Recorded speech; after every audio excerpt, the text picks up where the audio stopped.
And now, ladies and gentlemen, here we go! Las Vegas, make some noise if you are ready!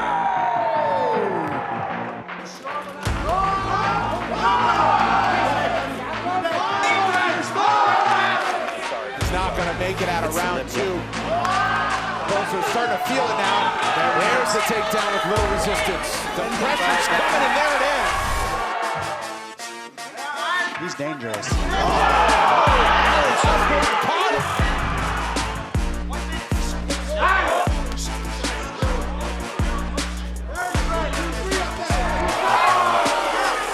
You are now tied for the most wins in the middleweight division in UFC history. There we go. I'm coming for that record, Mike. Let's see if the Korean Khabib live up to the bill. And that'll do it, Chang Ho Lee. And you also have the nickname, the Korean Khabib. I want to be the Korean Marab, the machine. Here we go. Josh Emmett and Lerone Murphy will dance for 5 rounds if needed. Caught him early with an elbow in the fight. Takes him, but look at that. Wow. Drops him down. Oh, that's a nice kick. Oh, that was a nasty side kick to the leg.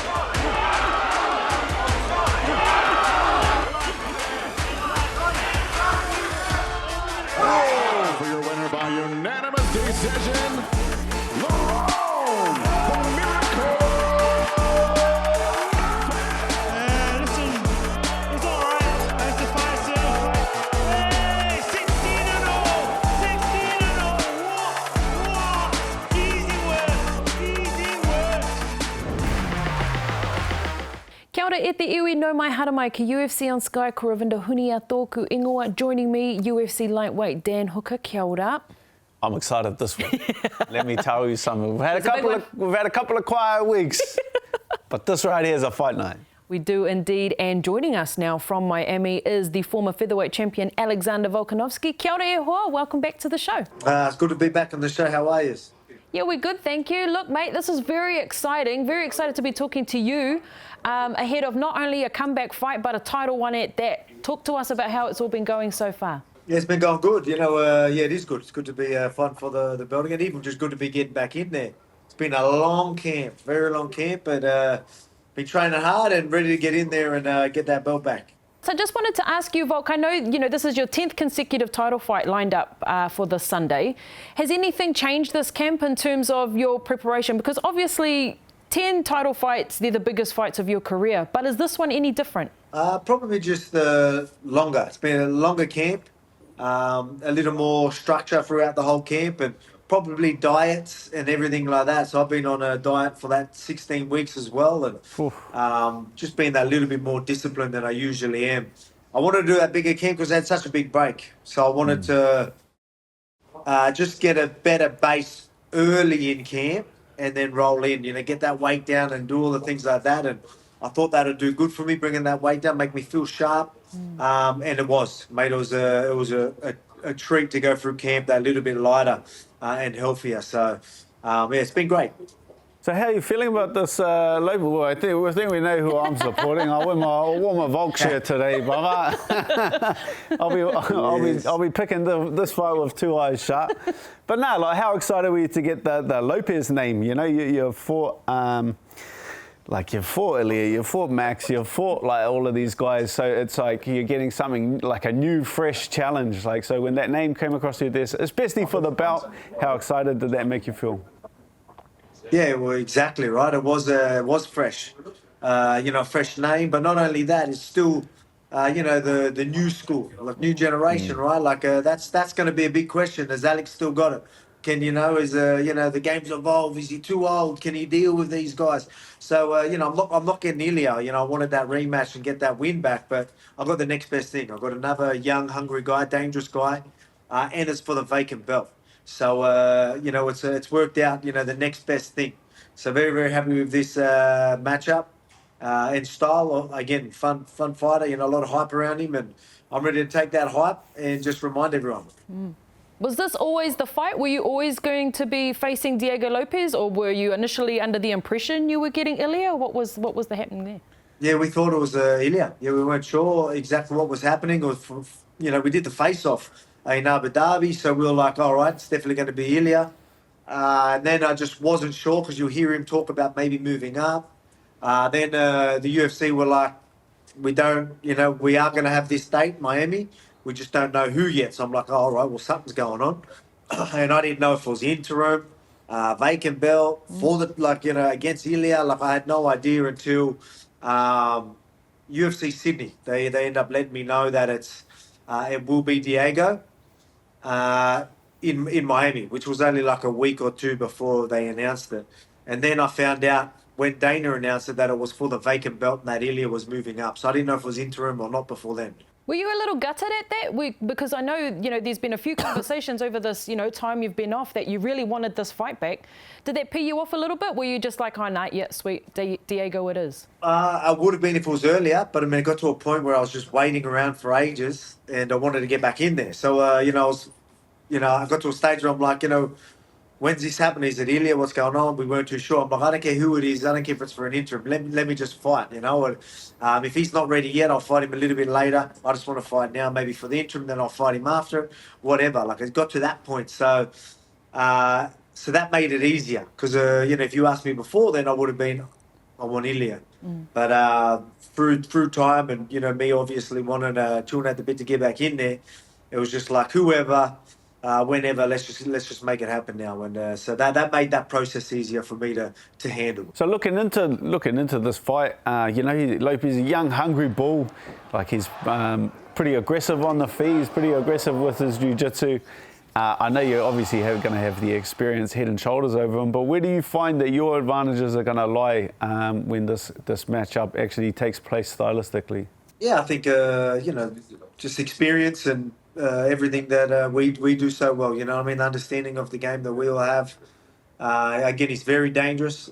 Which is, I think, his best chance of winning as well. Is obviously catching me with something with his wild style. So he's going to have to bring that. But I mean, if there's anyone that can capitalise on that in this division, I believe that's me. The experience is going to go a long way with this. And I think, again, coming aggressively like that's going to leave a lot of openings for me to capitalise on. And I think I can get the job done. I think I can get it done inside the 5 or inside the 3 even. If not, we know I can go 5 rounds and do my thing. But he's going to bring it. And I'm expecting fireworks. And, like I said, I'm going to be looking to capitalise on his aggressiveness and make him pay. In terms of your preparation, Volt, we saw you at City Kickboxing, we've seen you at Bangtail, we've seen you with, all the usual suspects in your corner helping you to be best prepared for this fight. Do you feel, that there's been no stone left unturned and that the stakes are even higher this time around? Yeah, I've definitely put the work in. Like I said, it was a very long camp.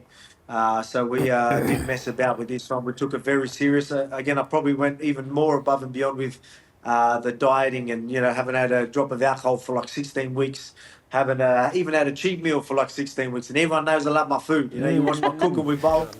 So many Cooking with Volk episodes where I could only have one bite, you know what I mean? And that was killing me. Just smelling food with Volk. Yeah, man, that's pretty much it. I'm still doing that here. It's fight week over here. Smelling with Volk. I'm prepping smash burgers for everyone. I can't eat them, but I'm about to cook sucker for punishment. Could you do that, Dan? Could you do that 16 weeks? Nah. 16 weeks, no beers. But yeah, as I said, no stone left unturned. Ready to go out there, do my thing, and just remind everyone. Amazing. I just love it that you're back on the circuit. I think the fans have really, really missed you being here and talking to the media again and hyping everybody up because you've really become quite the character and, a fan favourite. How does it feel for you to be back in the mix? I know training and getting ready for a fight, but to be back in the media and be interacting with fans again. Yeah, it's good, yeah. I guess I've been to a couple of the fight nights and that events anyway, so you do a bit of media all the time. So, I don't know, it doesn't feel like I'm back, but to be able to go through fight week, through the whole process, after a big break and, a bit more refreshed, and I just feel like, I just feel a lot more free going through this. I'm just enjoying the process and able to be myself when I need to be myself, and then need to be, when I need to be ready for war in the gym training or whatever it is, flip that switch and do that. So I think I'm going to be able to enjoy the whole process, even the victory. That's what I'm looking forward to. I believe I can finally enjoy the victory. But yeah, so I'm really looking forward to that. Also, Volk, you're the last Anzac to come out and fight before Anzac Day on April the 25th. I just wanted to get your kind of thoughts on that, seeing as you're training with New Zealanders, you're training with Australians, and I said to Dan last week that if there's a guy that represents that name Anzac is well and truly yourself, working on both sides of the Tasman. So I just wanted to know what your thoughts are for Anzac Day. Is there any way that you commemorate the holiday? Yeah, man. Like, well, we obviously do a bit of the two up and that on that day. But yeah, it's always good, especially for me to represent. That's what I plan on doing. You know what I mean? I really try and take that out there and do my thing, and I do it. It's much bigger than myself. I've always said that. I do it for everyone else, and I think a good way to give back is go out there and get that victory, get that belt, and bring it back to this side of the world. I'm pumped, brother. I'm looking forward to it. I can't wait, my friend. All the best with the rest of the week. I cannot wait to see you get your belt back, my friend.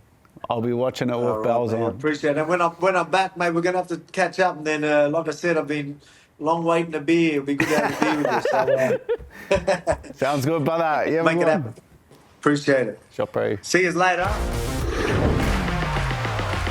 And joining us from Miami is the featherweight title contender this weekend, Diego Lopes. Kia ora, Diego. Welcome back to UFC on Sky. No, muchísimas gracias por el espacio y bueno, a platicar un poco de la pelea. Look, first of all, congratulations, Diego, on such an amazing opportunity to be fighting for the title this weekend. I just wanted to get your thoughts about when you were given this opportunity and how you reacted to it. No, pues muy feliz, ¿no? Imagínate, trabajé mucho para ese momento y tener la oportunidad de pelear por el título, pues es algo que siempre he soñado, ¿no? Y pues la verdad es que me siento listo, preparado pues para el sábado. Amazing. Talk to us about being ready for it and how you prepared for this fight camp. Did it change things at all, maybe mentally, preparing for a title shot as opposed to just a UFC fight? Sí, pues la preparación cambia, ¿no? Son 5 rounds ahora, entonces la preparación cambia completamente. Obvio, adaptamos muchas cosas. Y nada, simplemente la mentalidad pues es la misma, ¿no? Ganar el título. Hey Diego, so your opponent Alexander Volkanovski, he's very adept at taking people those 5 rounds and he's truly thrives when it gets into those deep waters. Is that something that you're expecting to go? You're expecting for that 4th and 5th round in this fight? No, pues me he preparado de la mejor manera posible. Yo sé que es un peleador muy duradero, que le gusta pelear pues a la larga distancia de los rounds, ¿no? Entonces me he preparado para eso. Yo estoy listo pues para pelear 1, 2, 3, 5 rounds si es necesario. So what would it mean for you to lift that featherweight title? No, pues significaría mucho, ¿no? Es mi sueño poder cuando empecé el MMA, pues un día llegar a pelear por el título UFC y ganando el título pues sería la realización de un sueño para mí. Absolutely, and you've worked very hard for it. I want to, perhaps hear a little bit about your approach to this fight. Obviously, there's a big height difference, which means a big range difference as well. Is that going to come into that fight? Are we going to see you using that to your advantage?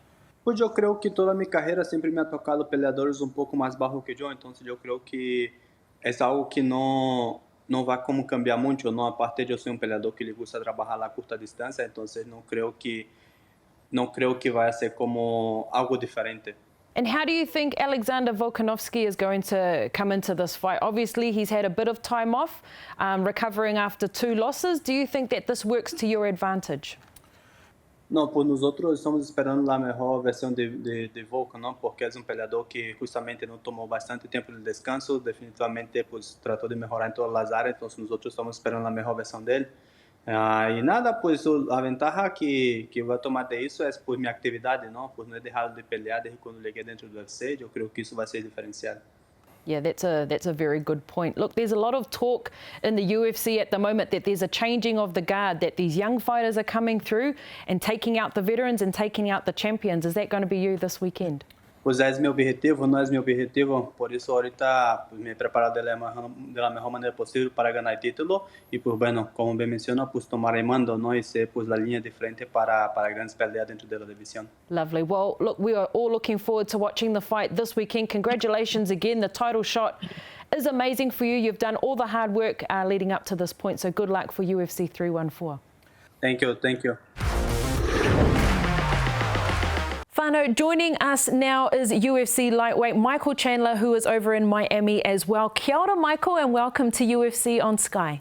Thank you so much for having me. It's fight week, baby. UFC 314, can't wait.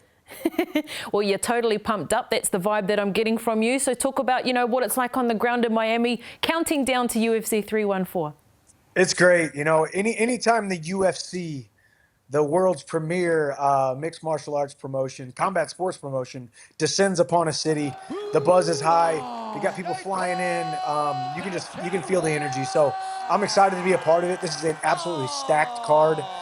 We got the featherweight title in the main event, myself and Paddy in the co-main event, which a lot of people are calling the people's main event. And it's awesome to be a part of it. I'm extremely blessed to be a part of the UFC and a big card like this. Nice. You're right. It is the people's co-main event. And I feel like that's just how it rolls with the lightweight division in general. We know when we see a lightweight fight that it's going to be absolute fireworks. So talk to us about you and Paddy and this matchup, because it feels like you have fought the best of the best. Paddy Pimblett is, of course, trying to make his way through the division. So why was this fight the one you wanted to, have at UFC 314? Yeah, it's a good question. I've been keeping my eye on Paddy for a while. Paddy's a big name. Paddy's got a big brand, and it's the life cycle of a fighter. A guy like me, I have fought the who's who of the lightweight division. Every single fight has been a top 5 guy. Every single guy that I have fallen short against has been ranked number 2 or number 3 in the world. So at some point, Dustin Poirier had to fight Benoit Saint-Denis. Justin Gaethje had to fight Rafael Fiziev. These guys inside the top 5 have to give guys outside the top 10 an opportunity. Paddy Pimblett was the perfect guy to give that opportunity to. And yeah, my strength of schedule is much, much, much harder than his, but the absence of a strong schedule is not the presence of weakness. So I don't hold that against Paddy. This is his big opportunity. Will he sink or will he swim? We can only find out live and free on pay-per-view. Or not live and free, but live and paid for on pay-per-view on Saturday night. Who better to give Paddy Pimblett that opportunity than yourself, Michael? Obviously, as you mentioned, you've faced the best of the best and had some, epic fights in the lightweight division, some that go down in history. What are you expecting from Paddy Pimblett this weekend? Because this is a huge occasion for him. Yeah, it is. It's a big opportunity for him. I remember, when I was first climbing the ranks and I got my first opportunity, there's a lot of pressure. There's a lot of pressure to perform. There's a lot of pressure to make good on the promises you've made to yourself and to your fans and to your followers and your family and your training partners. For me, this is just another fight. But he always comes to fight. He always comes to put a pace on his opponent. He's got pretty big, throws pretty big shots. He's good on the ground. He's pretty good everywhere. He's got a cool brand. He dances. He jumps around. It's going to be fun. It's going to be fun. And I'm really looking forward to it. And what sets you apart from the ones that he has faced already? He's had a couple of big fights. Obviously, he hasn't, climbed any higher than what he has so far. But what sets you apart from the competitors he's had so far? It's hard because I don't like to brag on myself too much. But I do think I'm different than Bobby Green and Jordan Levitt and some of these other guys. And Jared Gordon, who is a friend of mine, a training partner of mine, and in a lot of people's eyes, mine included, he beat Paddy Pimblett. The score, the judges just were sleeping that night for some reason. So I think I'm just going to be too heavy and too fast of a pace for him. He's been hit, but he's never been hit by these hands. He's never been hit with a guy with power like me. But that's the confidence I always have going into a fight. So it remains to be seen. The answer to that question, who is Paddy Pimblett and who is Michael Chandler, can only be answered on Saturday night. And here we are just a couple days away. Absolutely. Look, is the title shot still in your mind? Is that something that you're still aspiring to do, is to aim for the title? It is. I got done with my last fight. I got into an SUV with my wife, and I was just sat there silent, started crying, and I was just like, babe, I think this could have been the last one. It's like catching a lightning in a bottle, getting a title shot in the UFC. And I had the opportunity, and it slipped through my fingertips, and it's hard. But in the UFC, it's the what have you done for me lately business. And when you have a big fight like Chandler versus Paddy Pimblett in Miami, this is a fight that people care about. The entire world's going to be watching. I believe when I put a dramatic finish on him, like I did against Tony Ferguson, like I did against Dan Hooker, the UFC will continue to take notice. I'm one of, if not the most exciting guy, not just in the lightweight division, but the entire UFC. So if I string together some wins, this win, another win, you could see your boy in a title shot in the next couple fights. And what a nice segue towards that goal and fighting in a 5-round fight in this co-main event on a giant card, because Paddy Pimblett obviously not so experienced in 5-round fights, but how much does this work in your favor? It's a different beast. It's almost double the time. It's almost double the time of a 15-minute fight. Your normal 3-round 15-minute fight, you can go out there, you can kind of put your pedal to the gas, or put your foot to the gas the entire time. And if you slow down toward the end of the third, no big deal. But when you got 10 extra minutes, championship rounds that I've been in 20 times in my career, the majority of my fights in Bellator were all championship fights. Now, a couple fights in the UFC, half of them have now been 5-round fights. So I'm used to it. As you saw in my last fight, I almost finished Charles, beat him in the 5th round. I almost finished him in the 5th round. Didn't almost, finish Charles, but almost finished him in the 5th round. So I can keep a pace. Can Paddy? That's the question that needs to be answered. And if he doesn't think he can, does he fight, a little bit cautiously? And does that cost him? We will see. The answers will be the questions will be answered on Saturday night. Yeah, and it will be very exciting to watch as well. Look, another person who is not so fresh on the scene, but fighting for a featherweight championship title, Diego Lopes. He's one of those new ones coming through, wanting to get the better of an OG and Alexander Volkanovski. I wanted to know if you had thoughts on how you thought that fight was going to go in the main event. It's a very intriguing matchup.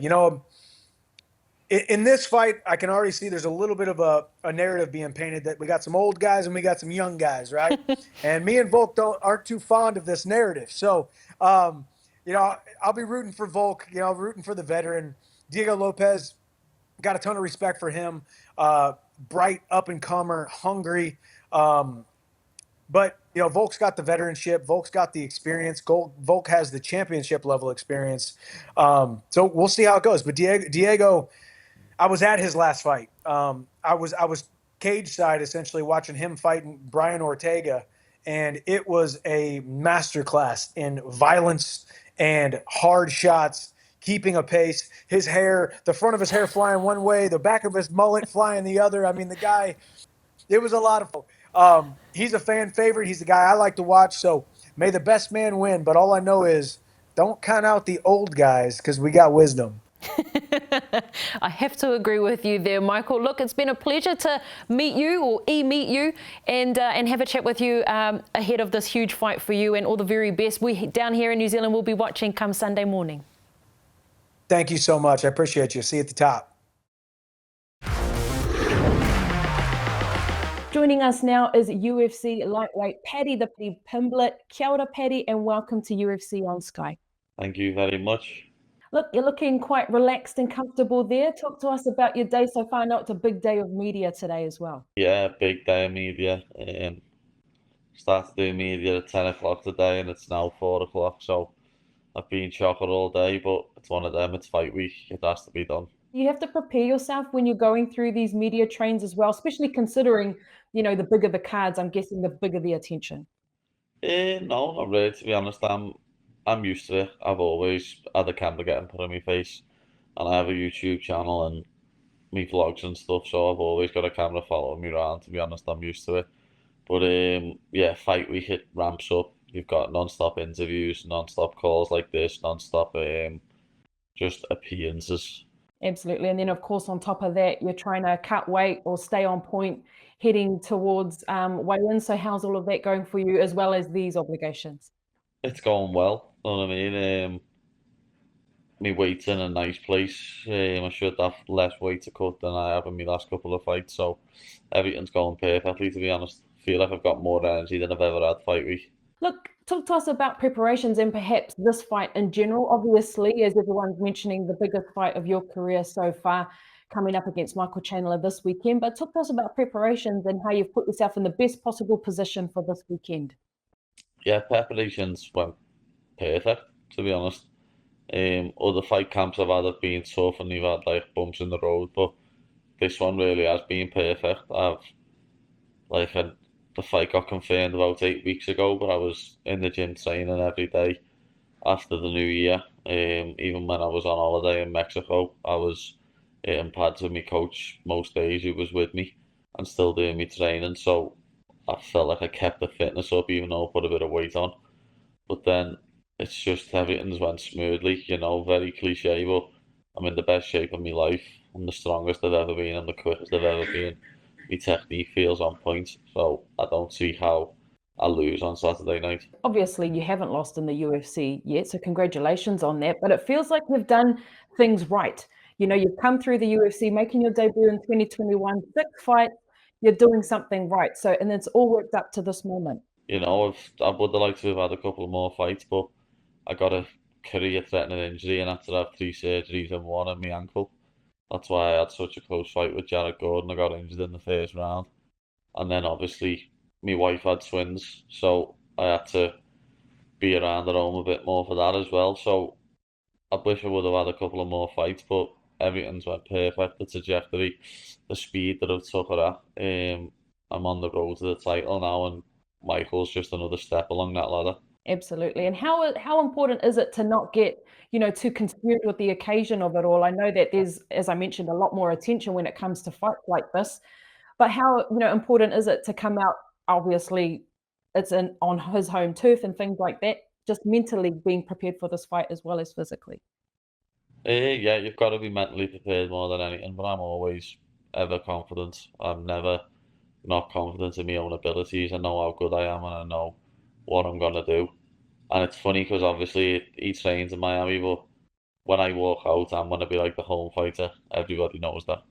Yeah, everyone's always excited to see Paddy the Baddy in action, no matter where it is in the world. I know it used to be a UK thing, but you've really established yourself around the world now. Yeah, everyone loves the baddie, as we like to say. I just wanted to put it in a bit of contrast with Michael Chandler's career. He's the same. He debuted in 2021. He's also had 6 fights. He's only had 2 wins. So what have you made of his journey so far and how he's been out his journey compared to yours? He obviously was in a very different place when he joined the UFC. He was former Bellator champion and champion in other organisations. And he came in as a high-profile signing. I did, but not on that level. He came in and was fighting top-ranked people straight away, and I personally know I wasn't ready for that. But yeah, he come in and beat Dan Hooker, but then he's only lost to Charles Oliveira twice, Justin Gaethje and Dustin Poirier, who were all ranked 2, 3, and 4. So it's very different, but yeah, he's had a much tougher 6 fights and a much tougher time with his UFC career. And I feel sorry for him, but I'm going to make it much tougher again on Saturday night when he goes 2 and 5. Absolutely. It's a selfish sport, but it has to be. Look, Dan Hooker also said that after this fight, after he feels if you win this fight against Michael Chandler, that, a fight against perhaps Gaethje and then to the title would be, a possible outcome for you. Do you agree with that? Yeah, I think once I've beat Michael Chandler, I think I'm 1 fight away from the title. Beat someone in the top 4, top 5, and I am going to get a title shot, and I can't wait for it. It's been the what we've planned all the way through this. Nice one. Look, a little left field, but I saw you were with Sean Johnson, who's obviously from here in New Zealand, used to play in our rugby league team and for our national side. And there you were throwing a football around as well. And I know in the UK and New Zealand, rugby and rugby league is huge. So, how much of a fan are you of footy? Well, I call it rugby. Yeah. But I'll be honest, I'm not a big fan. Know what I mean? I know a couple of rugby players, so I keep an eye on them, but I'm not the biggest fan of rugby. My sport, as you know, is football. I love Liverpool FC, and that's the sport that I follow. Also huge here in New Zealand, football as well. Would there have been, did you play this when you were growing up? Because I know here in New Zealand, obviously rugby is a bit bigger than football, and a lot of our fighters always say, if it wasn't MMA or UFC, it would have been, we would have wanted to be in the All Blacks or playing rugby league. Would you have possibly gone down a football route had MMA not been on the cards? I would have if I was good enough, but I was never good enough for football. I'd probably trade my career now to be a Liverpool player. I love the club. I love everything about it, know what I mean? But I just was never good enough to play football at that sort of level, but I am good enough to fight at this level.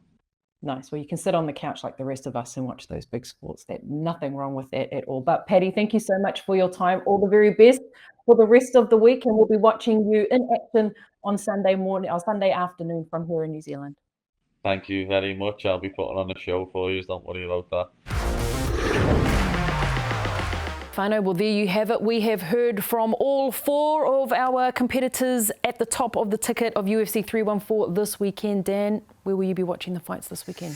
Fella, we'll get a few of our City Kickboxing teammates together and, yeah, we'll have a couple beers and we'll watch Volk get his title back. That's it. Indeed. Cannot wait. Whānau, tune in UFC 314 this Sunday. Book now on Sky Arena or Sky Sport Now. Do not miss it. All the action kicks off at 2 p.m. The main card. The prelims are on, of course, before that from midday, and you can catch them free to air on Sky Open. We will see you next week. Hei kona mai. Volkanovski, without a doubt, the most accomplished featherweight champion of all time. He really is a legend in the game. Diego Lopes! He has the chance to chase greatness. But to become a legend, you have to take one out. Iron Michael Chandler! I'll see you at the top! Paddy the Paddy Pimblett! Out below the roof. The anticipation for UFC debuts does not get much bigger than this. Yair Rodriguez! This guy is so dangerous. Big fight field in Miami.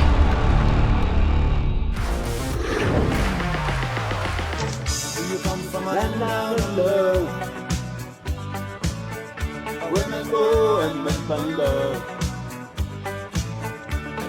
Hey, the thunder. You better run, you better take come on.